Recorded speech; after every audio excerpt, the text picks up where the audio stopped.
to her, right to the hidden camp in 3 Lines Canyon, but I don't dare veer off to try to lose them in a creek or rocky rise.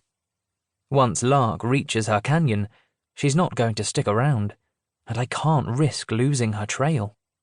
If I don't find her in 3 Lines, if she disappears into the Ferino, there's no way I'll see her again unless she wants me to. Which, given current circumstances, is beyond impossible. I shake myself, slapping my cheeks. I've pushed Curie through the night, only stopping to rest once the owl star rose, and then for less than an hour. I didn't sleep. I paced back and forth under the wheeling star as it eased above the horizon. The owl star. I grimace. I am such a faker, pretending to be one of Mama's scouts, pretending I've sat through the night watches in the canopy platforms, sharing the culture of the wood guard around the campfires. Bat star, wolf star, owl star, whippoorwill star. I know all the good-natured grumbles about each one, all the jibes and jokes about who takes which watch, how the wolf star is the worst, because no matter how you slice it, you never get a decent sleep, how the owl star is the loneliest, how the whippoorwill star will make you crazy with the pre-dawn bird song. I know it all, but it's not mine. Not truly. I'm no woodwalker. I'm no scout. My chances at entering the woodguard were foiled long ago, when it became clear my childhood seizures weren't just freak occurrences. At 10 years old, when my friends were all being fitted for their trainee uniforms, I was being tailed by a physician, ready with ointment and nausea pills and clean clothes for when I puked or pissed myself as my body relaxed after seizing. They moved me from Vince's room back into the old nursery, so my physician could sleep in the adjoining nurse's room. They made me sit instead of stand, walk instead of run, take long rests after dancing. They made me stay at my father's side in the council room, instead of hurrying along with my mother as she ran ridges and checked caches and trained scouts in the language of the Silverwood. Thinking of Mama and Papa does nothing to ease my anxiety. They would die if they knew where I was and what I was doing.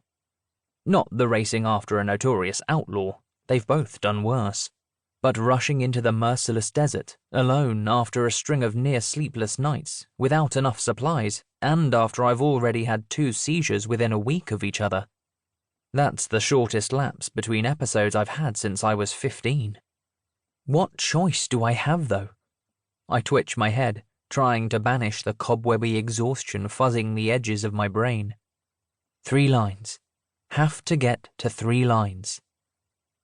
I look over my shoulder again at the pursuing Moquoians.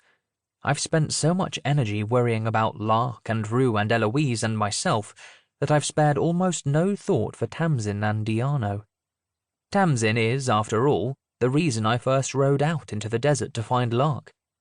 Despite being weak and starved, she made it through the ride from her prison cell over the past 2 days, but the chance I thought she'd have to recuperate in Pursuil was whisked away by the soldiers combing the town for her and the Moquoian prince. Instead of resting, she and Diano had to bolt into the mountains, angling for a hamlet in the giant redwood forests of the western coast. By the light, I hope she's all right. I suppose I should be glad the soldiers are following me and not her. If she and Diano can stay hidden long enough to find out who kidnapped her and blackmail Diano, then something might be salvaged of this smoking wreck.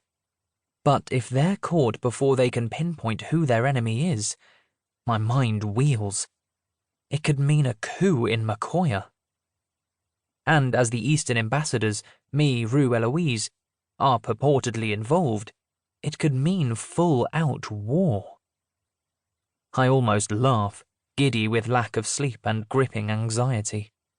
I set out on this journey to Moquoia 2 months ago with dreams of political victories to call my own, and instead I may have started international war. Curie noses towards some tough grasses, and I squeeze her flanks with my knees. Come on, I murmur. The South Burr is nearer.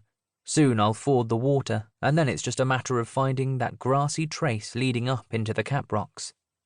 Hopefully I'll find the little track left by the comings and goings.